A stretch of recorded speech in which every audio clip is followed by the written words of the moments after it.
Okay, so today is, as I said, transcendental links of dependent origination, or also known as dependent liberation.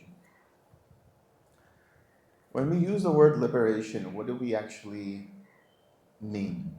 In the Buddhist context, it's talking about the destruction of greed, hatred, and delusion. Greed, hatred, and delusion. So, what is greed? Greed is that mindset that wants something and gets obsessed over that something.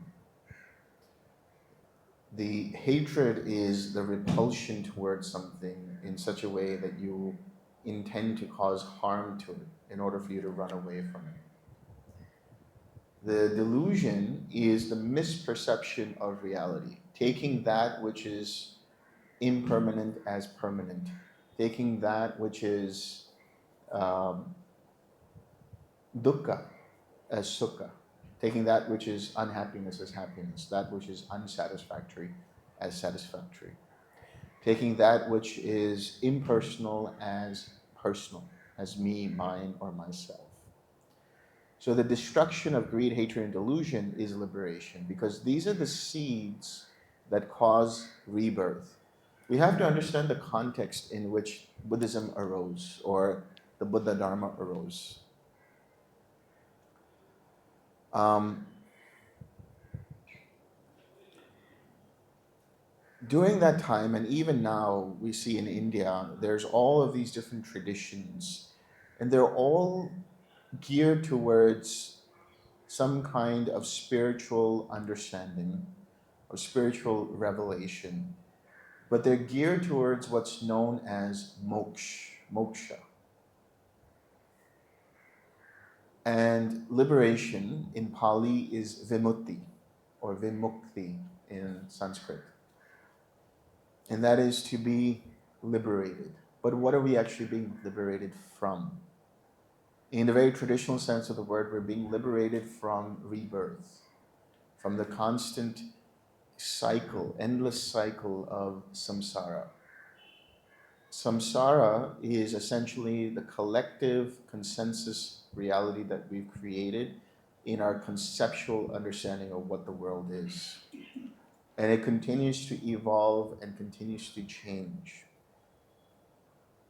But the idea here is that we continue to fail to learn from these lessons, and thereby, because of our karma, our attachments, come back. It's like you're playing a game, but you haven't yet mastered the game. And so you have so many lives available to you until you achieve the end of that level.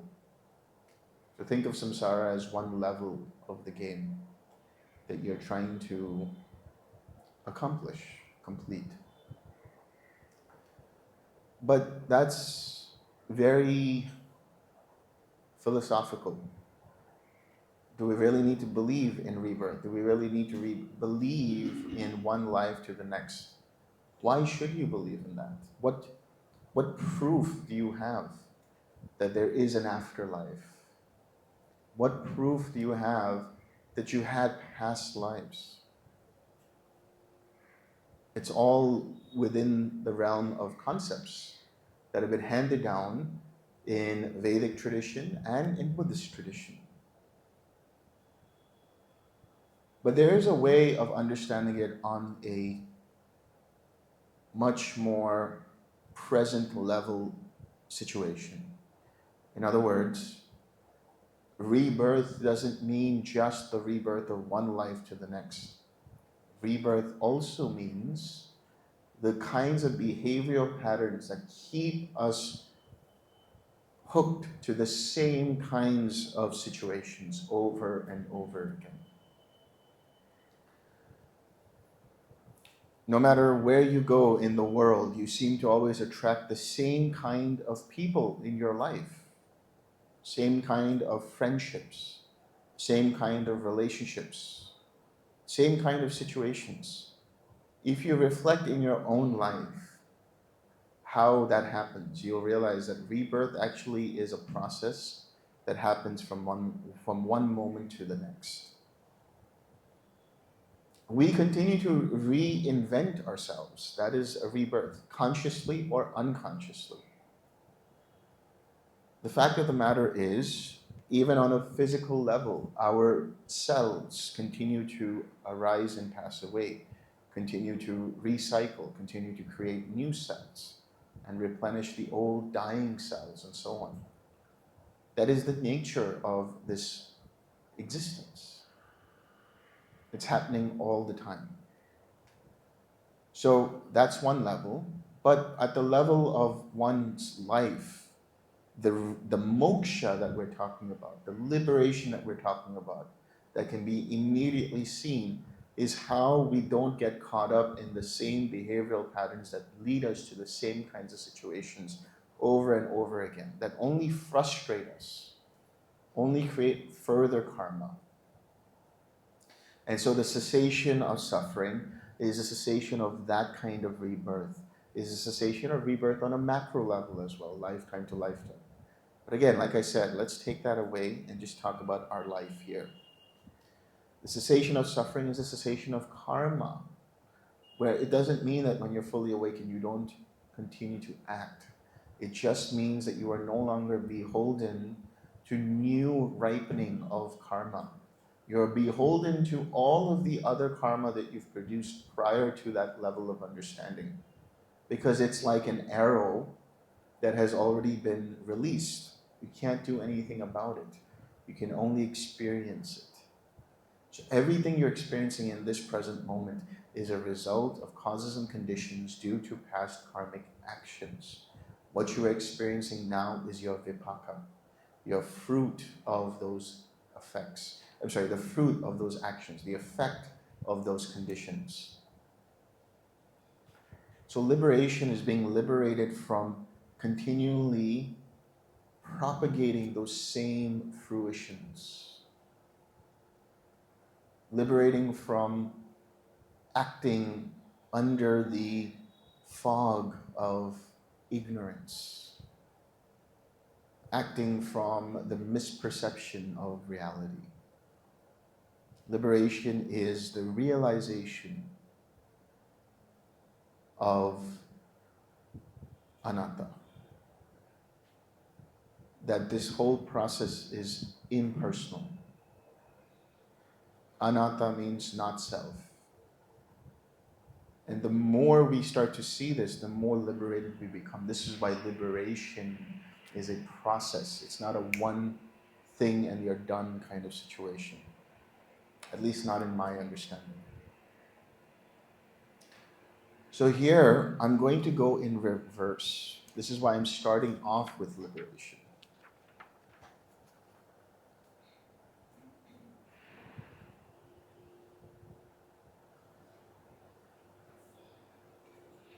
Liberation leads to what's known as the destruction of the asavas, or the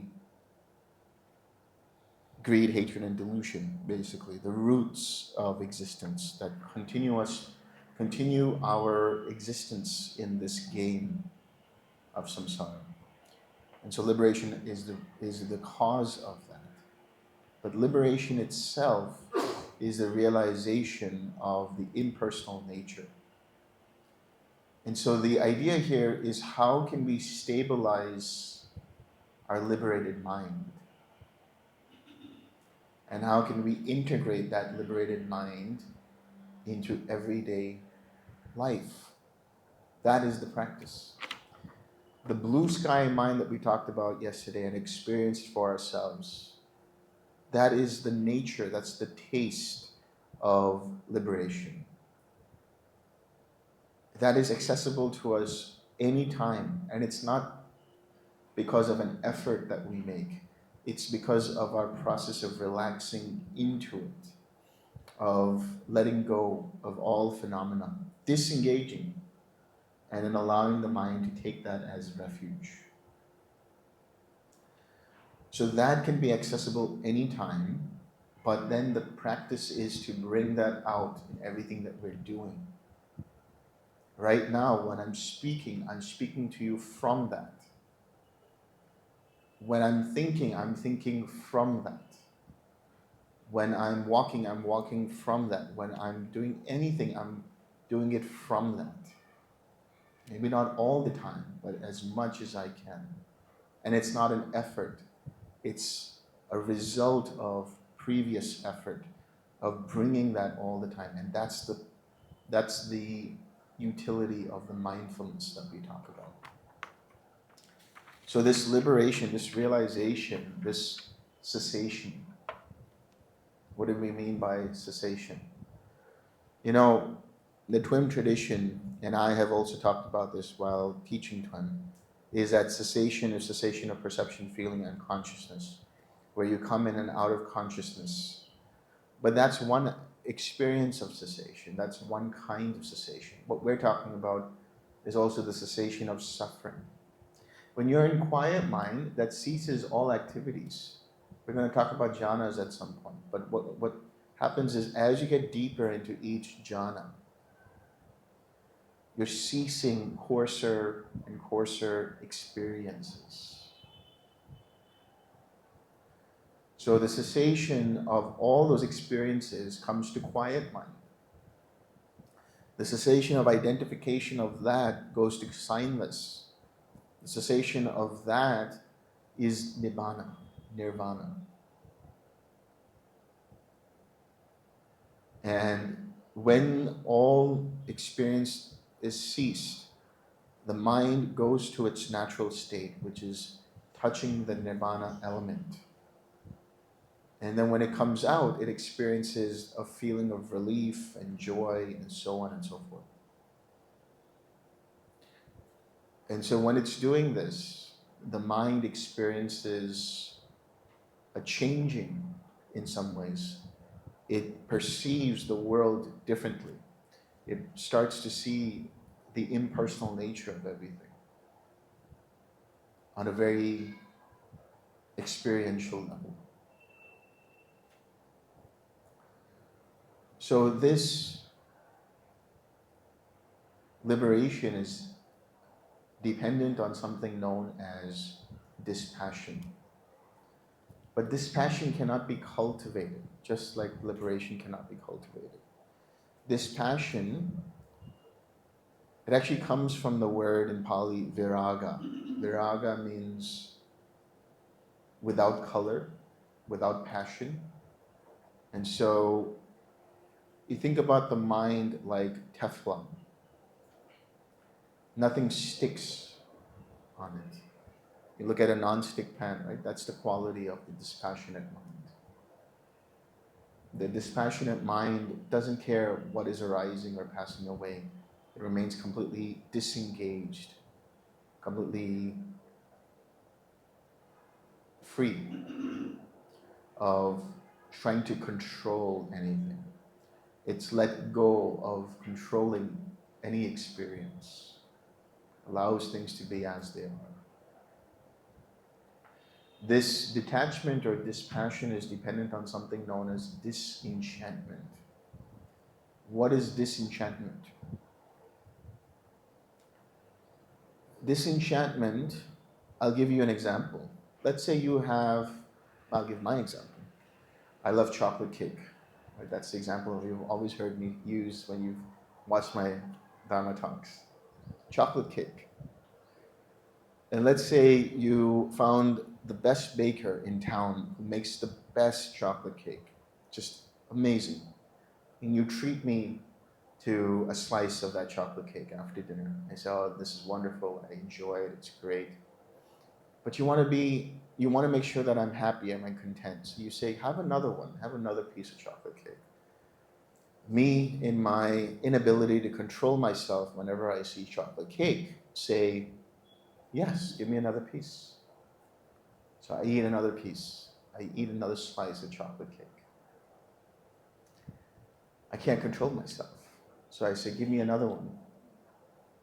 And at this point, I've eaten probably out of 10 slices, 9 slices of that chocolate cake. I'm filled to the brim with chocolate cake. And then you say, just finish the cake now. It's almost done. Just one more piece. that's when I feel disenchantment. I feel like I want to throw up. I feel nauseous. I've had enough of my fill. What was the object of craving has now become an object of revulsion, not aversion. I don't hate chocolate cake. I can have as much chocolate cake as I want. It's just that I feel I can't have enough right now. Like I can't, if I feel like I can't have more now.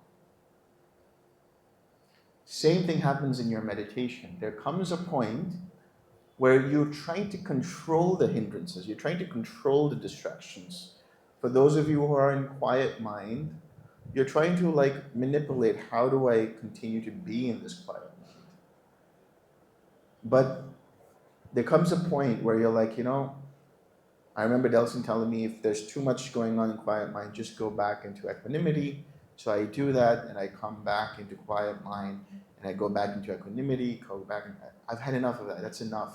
I don't care anymore if hindrances arise or not. I'm just going to remain detached. That is disenchantment. Disenchantment and dispassion. You've had enough of the distractions. Not that you hate them. You've just had enough. You can't take any more. You're like, I don't want to make any more effort. Just want to relax. That is disenchantment. This disenchantment, this disenchantment is based on something known as Yata Bhuta Jnana Dasanam. The knowledge and vision of things as they actually are. This is equanimity. This is the observer state that we're talking about. Seeing things as they are without getting caught up one way or the other. Just observing, just witnessing, without getting affected. Just, okay, here is a thought, here's a thought, here's a thought.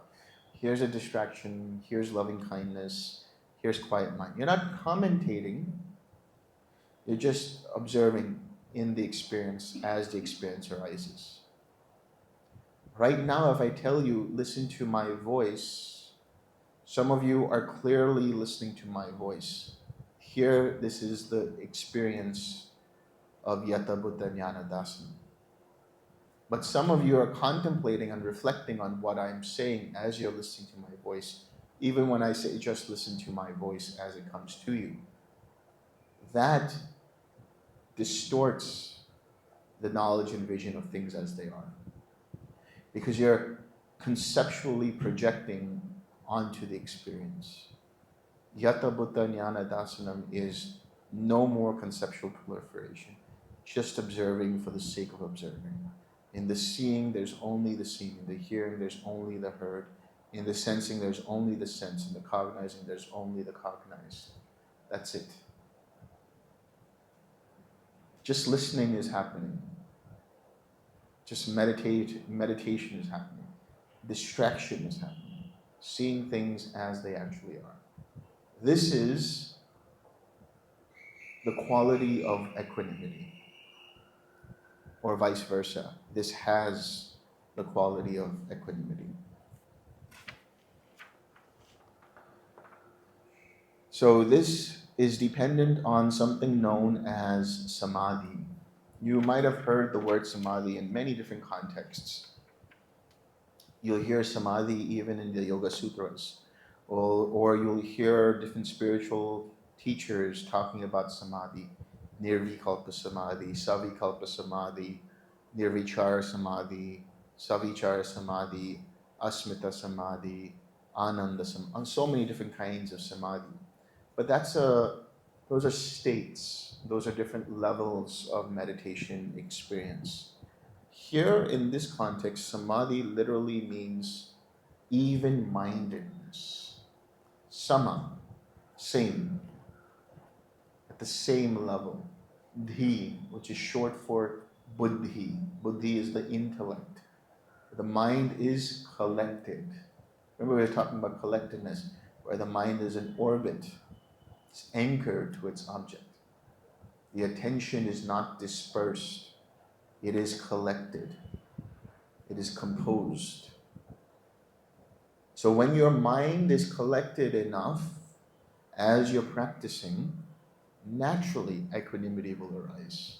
And as you're observing things as they are, without getting caught up in them long enough, naturally your mind gets disenchanted. It gets tired of the continuous bombardment of stuff. And as a result of which it becomes detached. And in that detachment, it doesn't even care what happens anymore. It's just like, okay, thoughts are coming, thoughts are going, distractions are happening, distractions are going. And then when you least expect it, everything kind of just stops.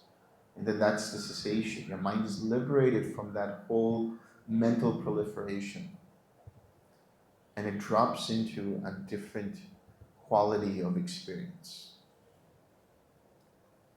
And when it drops into a deep enough experience, in those moments, the mind is completely unsullied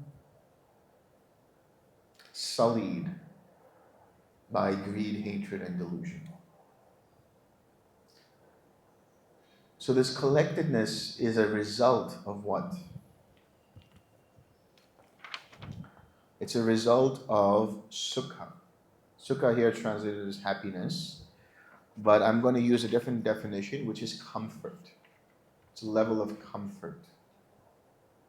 You know, in Yoga Sutras, Patanjali defines asana. Asana is how you're sitting, how you're meditating, as sthira sukha asana, or asana sthira sukha, meaning sthira, which means what? That which is stable.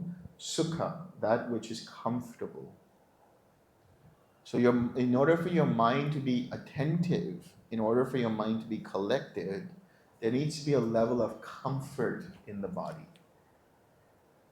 And not only just level of comfort in the body, a sense of presence of mind where it's comfortable with everything that's going on. It remains comfortable with what is arising and what is passing away. The mind feels tranquil. It feels at ease. So when the mind is at ease, the body is comfortable. Over a period of time, it becomes collected. The attention becomes unshaken. And then over a period of time, the mind is able to observe things as they are from that witness mode. And once it does that for a period of time, the mind then experiences disenchantment and dispassion, and therefore liberation or cessation. So what is this sukha, this comfort dependent upon? It's dependent upon tranquility. So this tranquility comes from the word passaddhi. It means to tranquilize. Where have you heard that word before? It means to relax. This meditation is not about pushing ourselves. It's about how deeply can we relax into every situation. How deeply can we let go? So relaxation.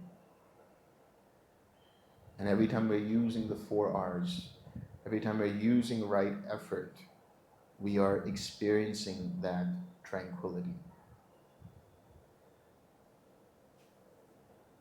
We're utilizing and practicing that tranquility. Remember, tranquility is also a factor of the 7 awakening factors. To tranquilize, to relax.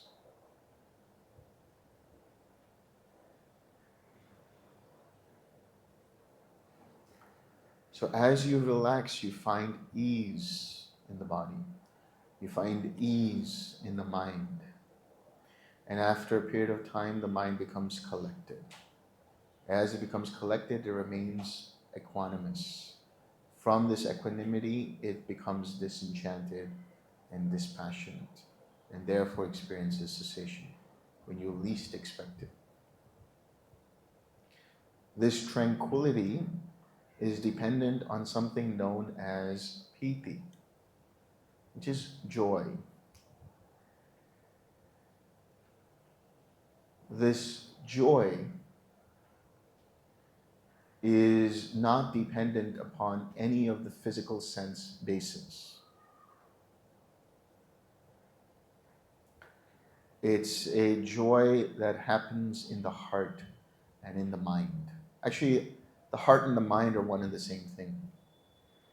Heart mind, we can call it.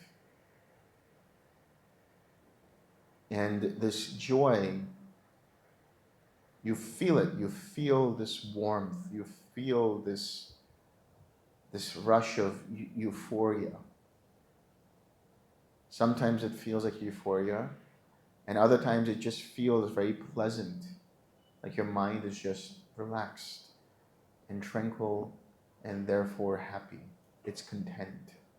And there's a joy in that contentment. You're enjoying the process. Things are happening, things are flowing in a certain way. This joy is dependent upon something known as relief or gladness. You can use either word, but it's coming from the word called pamoja in Pali. And it means gladness in the Dhamma. But what it really is saying is you have sat down for meditation. Maybe you do a body scan and let go and relax, and you feel relief in that. You feel quite glad in just being here right now. And as you're there in that gladness and in that relief, eventually that transforms into joy. And then that joy further relaxes the mind and body into a state of ease or sukha. And thereby the mind is naturally collected. And being naturally collected, the mind is able to perceive reality as it actually is. And as it does that, it gets tired of the constant attention-grabbing thoughts, and it's disenchanted and dispassionate. So this is the flow. This happens. This pamoja is dependent upon the goodness that we've done in life, virtue, keeping and observing the precepts. That's why one of the things that you can do when you start off in meditation is actually look back into your life and look at the goodness that you've done. Look at the people that you've helped. Look at the fond memories that you have of yourself, your family, your friends, and see how that gladdens your heart. And stay in that gladness. And allow that gladness to overtake you, to pervade all over you, so that it becomes joy. And now you're experiencing the first jhana. Now your mind is withdrawn from the external, and it's going into the internal, and it feels that happiness, it feels that joy. And being joyful, it relaxes further. It deepens into contentment or sukha, that ease of mind. Thereby the mind becomes even more collected. The attention becomes unwavering. And then from there, equanimity arises. Then from that equanimity, the mind is seeing things as they are, and thereby disenchanted and dispassionate. The mind then releases at the deepest layers and experiences cessation. There's goodness in each and every one of us. And so if there's one thing to take out of this retreat, is to find that goodness. And is to appreciate that goodness. And is to reflect on that goodness.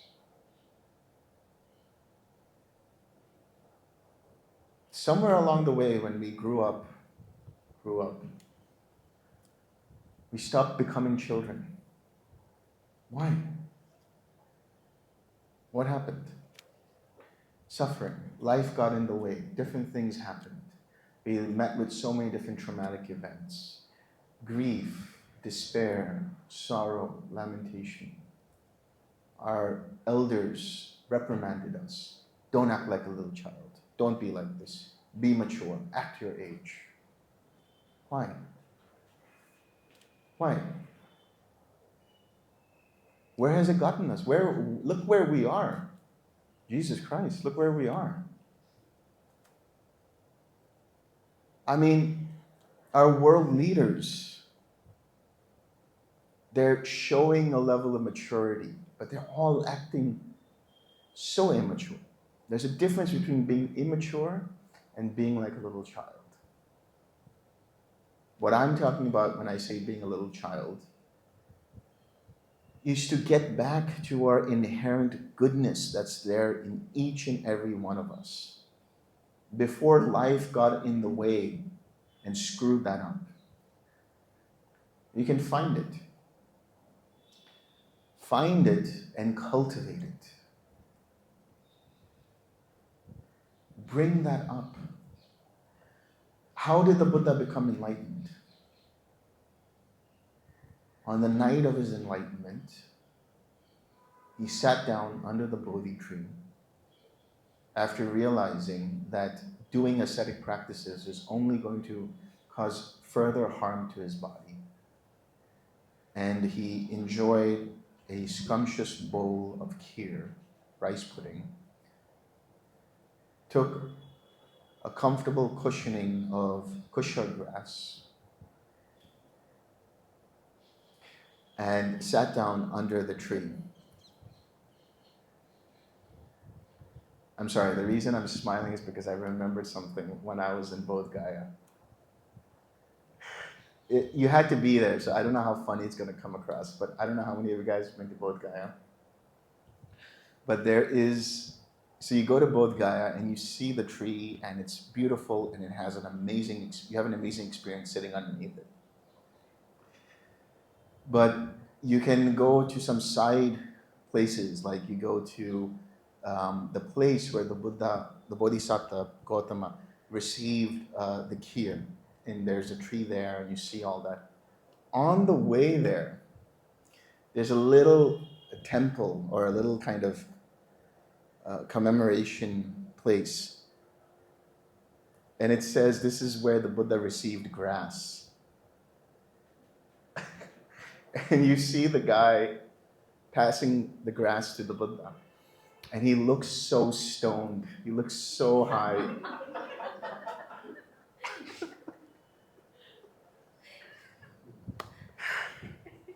You have to see it. It's just so great. And it just right across is the Bodhi tree where the Buddha meditated. Anyway, so he sat under the tree. And what did he do? He actually reflected back on a time when he was happy. He remembered a time from his childhood where he was visiting the farmers during the harvest festival. And he was sitting under the rose apple tree. And he remembered meditating and feeling joyful in that experience. And he said, I wonder if this is the path towards freedom. And remembering that, his mind became uplifted. And then the rest of the series happens of what we just discussed. And then he goes through a process that's a bit more mystical, where he looks through his past lives, looks through other beings, karma, and so on, and then comes to the realization, which is the Four Noble Truths. But that is the starting point, the reflection on one's childhood. So we can all do that. We can all go back to a point where we were really happy as little children. You don't have to tell a child to be happy. They are naturally happy. You don't have to tell a child to laugh. They'll laugh at anything. You don't have to tell a child to go play. They'll naturally want to express and play. And this is the whole point and purpose of this practice is to come back to that child and then let that child guide you through this process. Look at all the goodness that we've done in our life. Enjoy that feeling and let that ease the mind. Let that bring tranquility and contentment to the mind. And the mind naturally, just as the Buddha says in this particular sutta that this series of links are from, just as the rivulets, the drops from the mountain start to flow down and produce rivulets, and then those produce streams. And just as those streams go down and descend into rivers, and just as those rivers go down into larger bodies of water, and just as that flows down into the oceans, in the same way, when we start with seeing the goodness in our lives, it naturally inclines to these other states. We don't have to force them. They happen naturally. We just have to be available to them. And being available means just to sit and observe and watch how that whole process unfolds. So I'm going to stop here and I'll start taking some questions.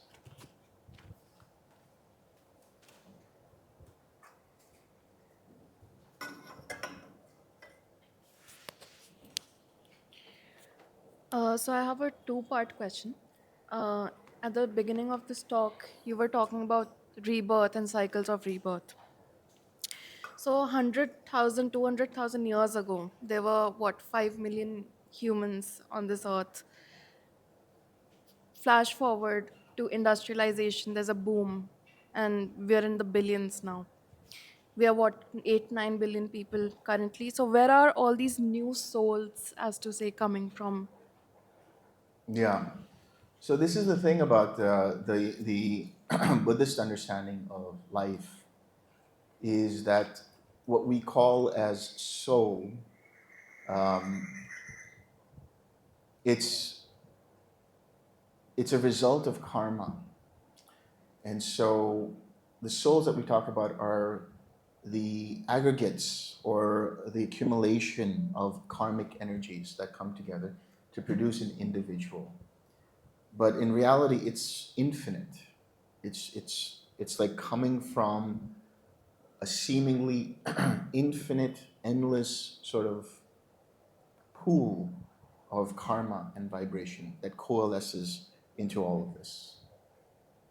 And remember, we're not only just talking about humans, we're talking about insects. There are many, many more billions of insects than there are humans. And then animal kingdom, reptiles, what about, the fish in the sea and so on. So all of those are being coalesced because of certain kinds of karma, which is in essence coming from an infinite source of this karmic energy.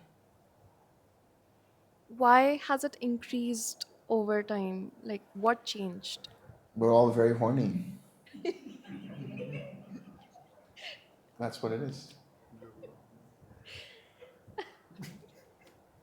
I mean, what else can you say? I mean, that's what it is, I mean, well, one is obviously we have done a lot of leaps and bounds in terms of science and technology and medicine. So we're able to live for longer. And in living longer, we're able to have more children. In fact, we're actually having less children nowadays. And, our grandparents and their grandparents were having many more children than we do. But the only thing is the survival rate of those children was much less. And as the population starts to become more technological, become more mechanized, and so on, there is actually a loss of interest. So I believe that populations will come to a decline at some point. We might be entering the peak or just exiting the peak of our population growth. And now we're going to see in the next 100, 200 years probably a decline. So I think it's for a myriad of reasons, but basically the technological advancements that we've come to. So it's a cycle of growth and decline, growth and decline. Yeah. Uh, second part of the question is, are we, when we go through the cycle of rebirth, are we always born as human? No, no. In accordance with both Vedic and Buddhist ideas, that's dependent upon our karma. And I will talk about this in a couple of days, but just to kind of answer this question, every type of being has a certain kind of psychological state attributed to it in terms of its needs. For example, animals, they are all about reproduction and survival. Um, the hungry ghosts that we talk about are all about hunger. You know, they're psychologically hungering for something, hungry for something. When we talk about other beings like devas and other spiritual beings, we have attributed to them certain kinds of wholesome psychological states. And so, as humans, the the beauty of human life, as mentioned in the Vedas and as mentioned in Buddhist doctrine, is that it is very rare compared to other life forms, but also that it's the only place where karma can actually be having some effect. In other words, like we have control over our karma through our intentions. Whereas anything above that or below that is beholden to the effects of choices we've made on this human plane of existence. So there are other realms, and thereby, because of our actions and our mindset and how our psychological states have grown based on our actions and usage of our intentions, the last few thoughts that are dependent upon many decades of actions will give rise to a kind of consciousness which will either go up or down or remain in the human level or cease altogether if it experiences liberation.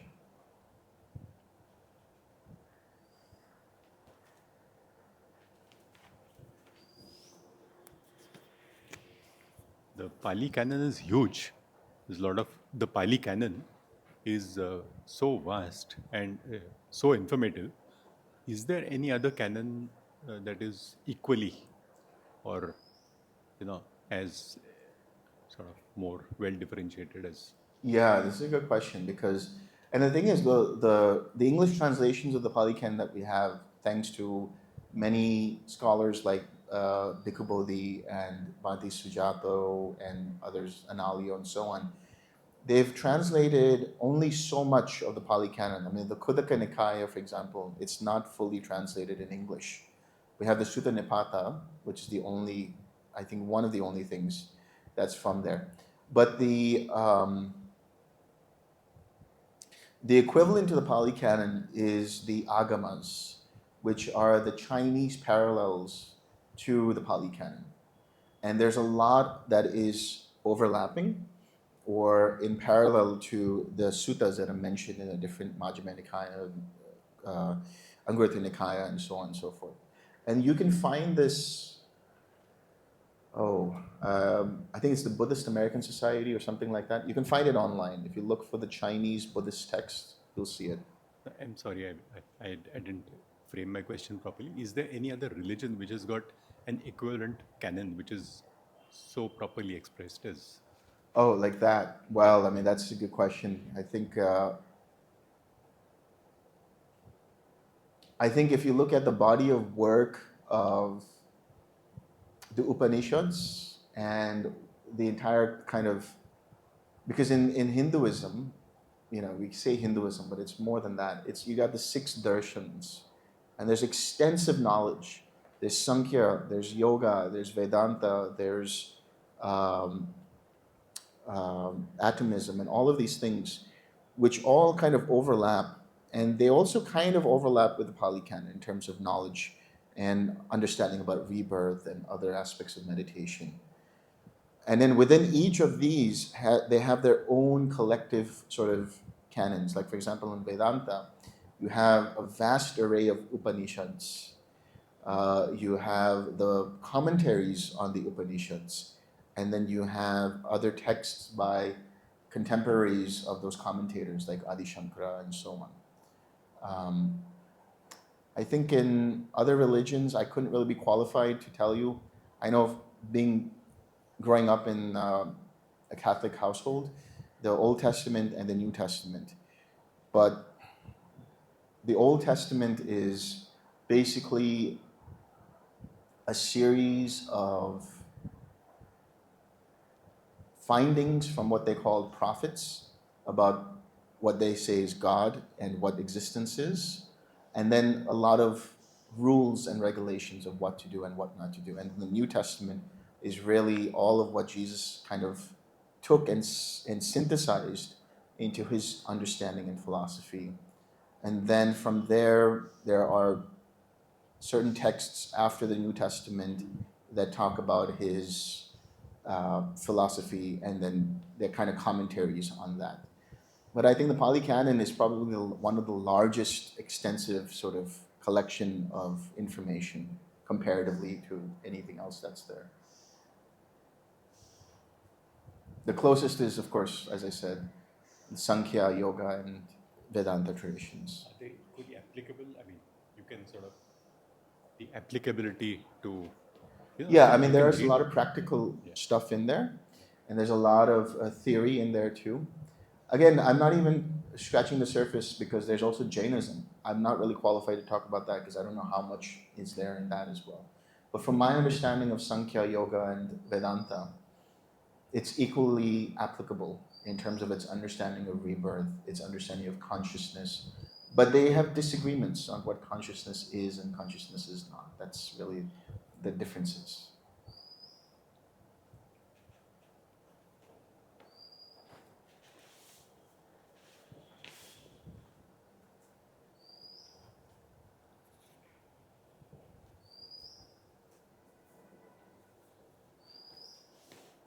So, yesterday you talked about determination to wake up at a certain time. I'm guessing that is also connected to intuition. It shouldn't be effort again, right? Because then I'll be anxious whether, I had that feeling, how I have Yeah. to wake up at this time and then it just screws everything up. So, how do you get to that So determination? determination is just setting an intention. It's sankalpa. It's just setting an intention that this is what I want to do, and then trusting in the mind to be able to follow through with that determination. The reason I tell you that is for two reasons. One is to give these guys a break from waking you guys up, and the second is because as you advance to other levels of meditation, there'll come a time when you can actually intend to go in a jhana whenever you want for however long you want. So these are the stepping stones to doing that. You can even practice that by saying, if you're going to take a nap, you're going to sleep only for 20 minutes. And you'll notice because of that sankalpa, because of that intention, it's 20 minutes exact. And so that's how you're practicing or exercising those muscles. And similar to meditation, there'll be hindrances like I'll have doubts, I'll have anxiety if I'll sleep throughout, or will I wake up on time. It's similar, right? You let go of and Yeah, just let go build of all trust. Yeah, the chatter. baggage and the Right. thoughts and Yeah. the chatter around and behind that. So I'm just basically, the question is, I think maintaining precepts has been, this is my belief, I cannot prove it, that has been helping in improvement in quality of my life, also brings up gladness and all of that. But is there any account in suttas or anywhere where it is clearly mentioned what exactly maintaining precepts can do? I remember Bhante talked about few things like perfecting the precept of no harsh speech can basically give you a sort of a siddhi to, like, whatever you say comes true, sort of stuff like that. But is there any account in the suttas of precepts in day to day life as well as the siddhis? I haven't really come across it yet. We're going to have to ask ChatGPT. And what's your view? I can tell you from my experience what it um, is seeing and hearing from Bante about this and his students, that keeping the precepts not only purifies the mind, but it elevates it. And as far as I'm aware, there are cross references to other traditions that talk about something similar, where by keeping these precepts, there is a level of perfection in them that you experience. And by doing so, you do attain certain accomplishments or siddhis in those things. Like being non harming beings ultimately results in you being either never harmed, or if there's harm somewhere, being diverted somewhere else. And so on and so forth. I mean, I've spoken about this before as well, but basically, it's like, for example, if you continue to keep the precept of using, of not telling, using false speech, eventually what you say comes true. Um, Likewise, when you refrain from indulging in intoxicants, there's a certain level of sharpness in your mind that's there all the time, and so on. So these are more sort of theories or anecdotes and yeah, anecdotes, instead of real evidence of it. So we're gonna have to ask ChatGPT.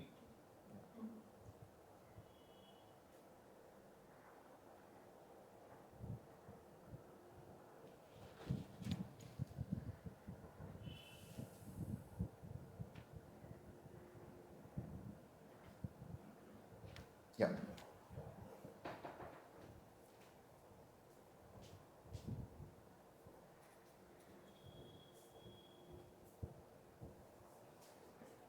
This is the last question. So I wanted to ask that is it possible, as to what Veera asked, that we know the known Earth is maybe this much old and there X people probably there at that point in time, but what Buddha saw and the flow of all this karma is much beyond the known and perceivable. Is that possible? It is quite possible, because what we are looking at is certain scientific evidence of whatever we've discovered so far in terms of the archaeology and paleontology and so on. It is quite possible that even in deeper and deeper layers of the earth, where over millions of years things have crumbled, that there is no evidence available, just because of the sheer many millions of years, that perhaps there was a civilization that was existing that we have no idea about.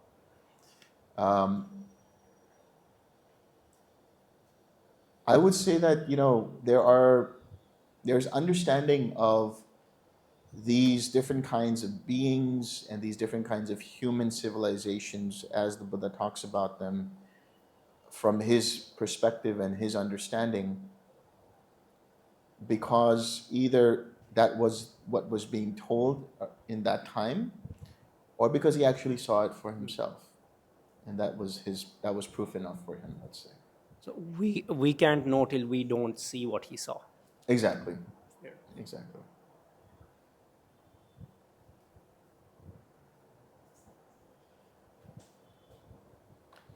Okay, let's share some merit.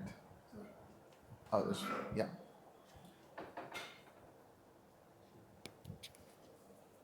You talked today about liberation, vimutti, cheto vimutti, you can say. For that, we have to go for asavakaya. By this metta meditation, we can go to the liberation. That I agree. But asavakaya is there. No? How to do that? Okay, so that's what I was talking about as the first thing I mentioned was destruction of the asavas, asavakaya. See, metta is not going to take you to liberation. No object of meditation is going to take you to liberation. Anapanasati, maranasati, satipatthana, none of these objects that the Buddha has mentioned is going to take you to liberation. These objects are anchors for your attention to be collected enough, which is the samadhi, where then naturally it leads towards these states. And asavakaya will happen as a natural result of cessation. You cannot force it. We have to practice it. You have to practice it. And the practice of that is the continual usage of samavayamo, the 4 R's, which continues to recondition our mind. And by reconditioning our mind, it bit by bit allows for the reduction of these asava kaya, these destructions of the asavas, I should say. So what are the asavas? There are 3 of them, 4 if you count the wrong view. 6. Well, but let's just talk about the 4th. These are wrong view, sensual desire or kamasava, avijja or ignorance, and bhava. When we enter the stream, we let go of wrong view, and we are slowly reducing the avijja. And then when you enter the 3rd path, you destroy the kamasava, the sensual desire. And then eventually you destroy avijjasava and bhavasava when you become fully liberated. This is the conceptual understanding of this process. So they are natural, just as the fruit falls when it's ripe enough, the asavas also fall when the mind is ripe enough. It's not something we can practice to drop on our own. We only practice the continuous reconditioning until the mind drops that naturally. Abhinandan. Okay, this is the last question. May I ask him something? Yeah. As he asked books, so I will suggest that Darshan Digdarshan by Rahul Sankrutyan, then Darshan, only Darshan, small book, it is about 50-60 rupees, by Dr. Bhadan Anand Kausalyan. He has explained all these 6, All the 6 darshans. all the 6 darshan, Sankhya, Vaisheshika, Patanjali, and all. Right. And Darshan Digdarshan is starting from the Abraham. Oh, interesting. Okay. So maybe you'll want to exchange Abraham to information. Marxwad. Right. Everything is explained by Interesting. Rahul Sankrutyan. And if he wants very simple, it is a darshan by the Dr. Bhadan Anand Kausalyan. That is both are in Hindi. Also English are available. You can study for that. If he wants, I got the books. Perfect. Thank you.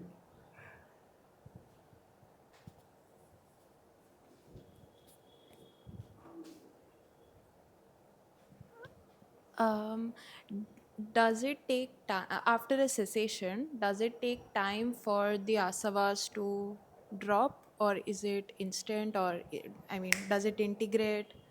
Okay, it's instant.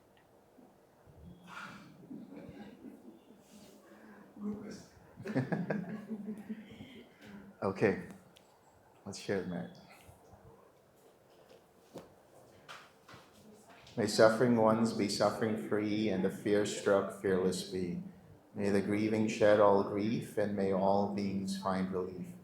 May all beings share this merit that we have thus required for the acquisition of all kinds of happiness. May beings inhabiting space and earth, devas and nagas of mighty power, share this merit of ours. May they long protect the Buddha's dispensation. Sadhu, sadhu, sadhu.